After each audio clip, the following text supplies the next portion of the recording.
On August 17, 1887, in the quiet town of St. Anne's Bay, 50 years after emancipation, the son of a Maroon was born, one who refused to accept the injustices he observed around him as he grew up.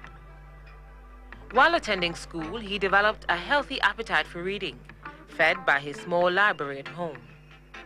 Unable to attend high school because of financial difficulties, Garvey, at age 14, became an apprentice printer for his godfather, Mr. Burroughs.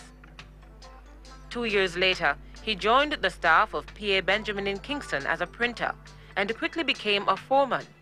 But after having joined a workers' strike at the plant, he was relieved of his job. After a brief stint at the government's printing office, he started his own paper, The Watchman. It folded because of poor financing.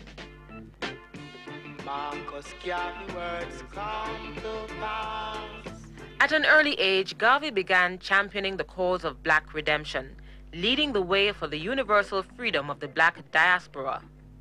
He became actively involved in politics, cultural organization, and the trade union movement, and developed a passion for journalism, printing, and publishing. At the age of 20, Garvey made a life-changing commitment. I ask myself, where is the black man's government? Where is his king and his kingdom? Where is his president, his country, and ambassadors, his army, his men of big affairs? Garvey could not find the answer, and so took on the task of helping blacks at home and abroad to create their own nation. In 1910, he joined his uncle in Costa Rica and traveled extensively throughout South and Central America, where he observed and was deeply touched by the poor conditions in which West Indian workers lived. Later, he traveled to England and continued his studies in journalism. While there, he consolidated the thoughts and philosophy that he would use to call the Negroes of the world to action. At the age of 27, 5 days after he returned from England, Marcus Mosiah Garvey founded the Universal Negro Improvement Association and African Communities Imperial League. The focus of the organization was to unite all the black peoples of the world and to establish a country and government that was absolutely and uniquely their own. Garvey's movement ran into trouble with the local authorities and was rejected by the Jamaican people. Undaunted, he traveled to the United States. After visiting several states, he settled in New York. From there, Garvey established several branches of the UNIA across the country, and by 1920, the movement registered over 4 million members. At its peak, the UNIA had over 11 million registered members in 859 branches in over 30 countries. On June 27, 1919, the economic arm of Garvey's liberation movement was incorporated, the Black Star Line. This enterprise was meant to create jobs and business opportunities for millions of blacks worldwide. The business did well in the first year, but ran into financial difficulties soon afterwards. Garvey, his movement, and his philosophy ran into problems with the United States authorities. He was jailed and deported to Jamaica.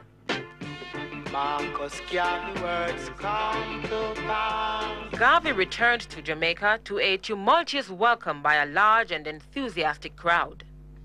He wasted no time in organizing a political movement. He founded the People's Political Party in 1929, the first modern political party in Jamaica.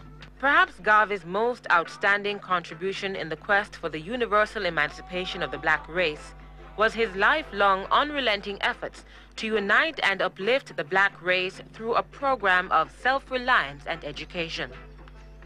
The thoughts and ideas of Marcus Garvey evolved into a social, political, spiritual, and economic blueprint for the successful development of a black nation.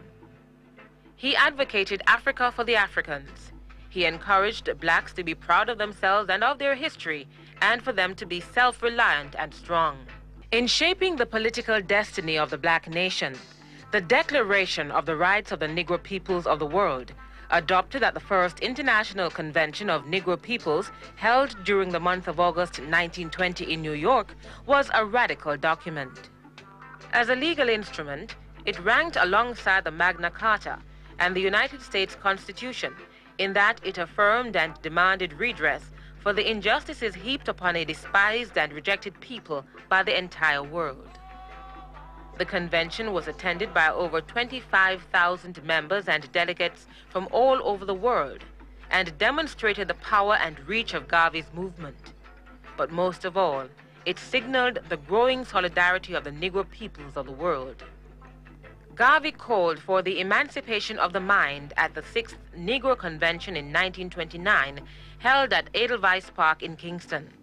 He declared then that after the physical emancipation of slaves, the UNIA should create a second emancipation, an emancipation of the minds and thoughts of the 400 million Negroes of the world. Marcus Mosiah Garvey was not able to totally emancipate his people from their social, economic, and political bonds in his lifetime, but he certainly planted the seeds of black liberation and redemption across the globe, and the world has not been the same since. Marcus Garvey words come to pass.